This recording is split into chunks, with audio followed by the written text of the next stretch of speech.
n분의 1 투자가 제일 중요할 것 같고요. 왜냐하면 기본적으로 알트코인들 같은 경우는 결국에 BTC 가격에 상당히 민감한 영향을 받고 있고, 거기에 추가적으로 봤을 때 안타까운 부분이 뭐냐면 알트코인이 각각 추구하는 플랫폼이나 여러 가지 자신만의 어떤 이제 네트워크 상의 그런 것들이 백서상 실현이 되는 경우가 잘 쉽지는 않아요. 왜냐면은 수요자가 항상 있어야 되고 그것에 대한 이제 개발 의지가 항상 있어야 되는데, 그게 이제 중요한 건 알트코인 같은 경우는 항상 체킹이 안 된다는 측면이 이제 리스크이고요. 예를 들자면 예전에 이오스라고 있었는데, 이오스 같은 경우 이더리움의 덱을 충분히 이오스 기반으로 혹은 이더리움 기반으로 많은 애플리케이션을 쉽게 만들 수 있다.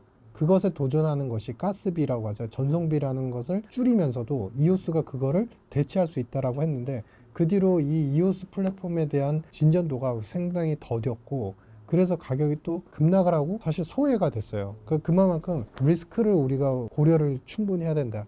이게 얼마만큼 개발의 진척이나 사용도가 더 늘어나는지를 체크를 좀 하시고서 보셔야 되는 좀 어려운 부분이 있다. 그래서 기본적으로 n분의 1 투자를 많이들 하시는 걸로 알고 있고, 그런 측면이 좀 더 좋아 보이지 않나 생각하고 있습니다. 가장 중요한 게 이제 ICO 시장이 얼마나 괜찮아질까. 토큰이라고 하는 것이 사실은 예를 들자면 우리가 이 지금 스튜디오 룸이 있는데, 이 룸을 갖다가 우리는 이제 가치를 매기기를 원하잖아요. 항상 화폐의 가치는 떨어질수록 실물에 대한 가치를 매기고 싶어 하는데, 이런 부분에서 제일 중요한 게 뭐죠? 이 공간이 얼마의 가치를 갖고 있을까? 이거를 또 토큰화하는 개념도 있고, 이것이 사실은 결국에는 이제 실물 기반의 부동산 토큰도 있고, 그 다음에 미술 토큰도 있고, 여러 가지 종류가 굉장히 확장적으로 늘어날 수 있죠. 근데 이 가치에 대해서 매긴다는 기본 전제는 뭐냐면, 우리가 보통 이제 기업 공개 IPO를 하듯이, 근데 IPO를 하는 기업들을 보면은 대체적으로 이익과 실적에 대한 추정 예상치를 긍정적으로 처음엔 발표를 하지만 나중에 약속을 못 지키는 경우가 많아요. 근데 반대로 그러면 우리가 거기서 이제 제도권에서 일어나는 많은 투자의 방편들이 신뢰가 있는 경우도 있지만 신뢰가 떨어지는 경우도 있다. 그럼 민간에서 자체적으로, 예를 들어서 이제 신사임당이라는 플랫폼이 있다고 칠게요. 이게 지금은 아직은 현금 흐름이나 이런 것들이 물론 이제 유명한 이제 플랫폼이지만, 이 플랫폼이